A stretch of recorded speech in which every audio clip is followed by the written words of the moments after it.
Congress party के नेता जो मल्लिकार्जुन खड़गे जी का बयान है, शायद उनको ये नहीं पता है कि 70 सालों तक अंग्रेजों की फूट डालो और राज करो की नीति का अनुसरण कर देश को कमजोर किया कांग्रेस पार्टी के लोगों ने।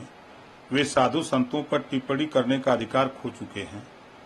भारत को एकजुट रखने में साधु संतों की महान परंपरा और उनके त्याग का बड़ा योगदान रहा है।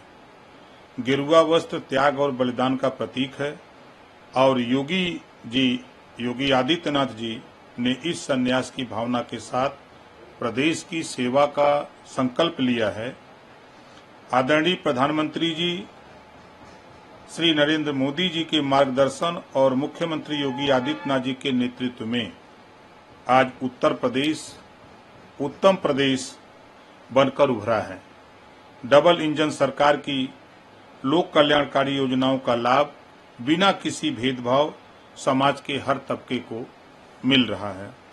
योगी आदित्यनाथ जी एक सच्चे संत हैं जो राज सत्ता में रहते हुए भी संन्यास के मार्ग पर चलकर प्रदेश की सेवा कर रहे हैं।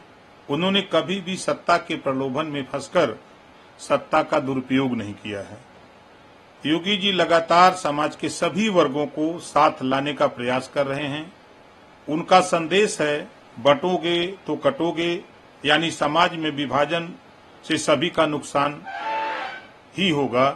कांग्रेस पार्टी के शासन में दंगे होते थे, जन की हानि होती थी, संपत्ति का नुकसान होता था। ये बंटने का कारण था कि दंगे होते थे, चाहे वो समाजवादी पार्टी की सरकार में 815 दंगे हुए, 1300 जन की हानि हो गई।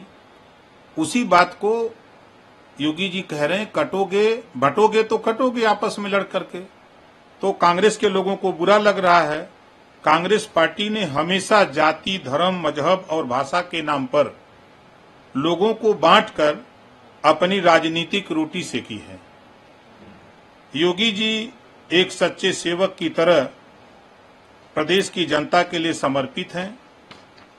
उन पर इस तरह की टिप्पणी अशोभनीय है, निंदनीय है। इसकी जितनी भर्त्सना की जाए कम है। कांग्रेस पार्टी के लोगों का इतिहास रहा है झूठ बोलना और लोगों को बांटकर सत्ता हासिल करना, कांग्रेस की परंपरा रही है। हम मल्लिकार्जुन खड़गे जी के बयान की निंदा करते हैं और वो जो 70 साल तक शासन किया हो, पिछड़ों को धोखा दिया, दलितों को धोखा दिया, मुसलमानों को धोखा दिया और आज मुद्दों से हट करके बात कर रहे हैं। ये जब सत्ता में थे तो इन्होंने शिक्षा का ध्यान नहीं दिया, स्वच्छता पर ध्यान नहीं दिया कि देश में स्वच्छता कैसे हो, इलाज के लिए लोगों को, गरीबों को इलाज की व्यवस्था कैसे हो, किसानों को खाद बीज कैसे सुलभ हो, इस पे ध्यान नहीं दिया और बिना वजह की बयानबाजी करके चर्चा में बने रहने के लिए इस तरह के बयान दे रहे हैं। हमसे जुड़े रहने के लिए हमारे YouTube चैनल को सब्सक्राइब करें और नई वीडियो की नोटिफिकेशन के लिए बेल आइकॉन को दबाएं। अगर आप ये वीडियो Facebook पर देख रहे हैं तो लाइक जरूर करें और ज्यादा से ज्यादा शेयर करें। धन्यवाद।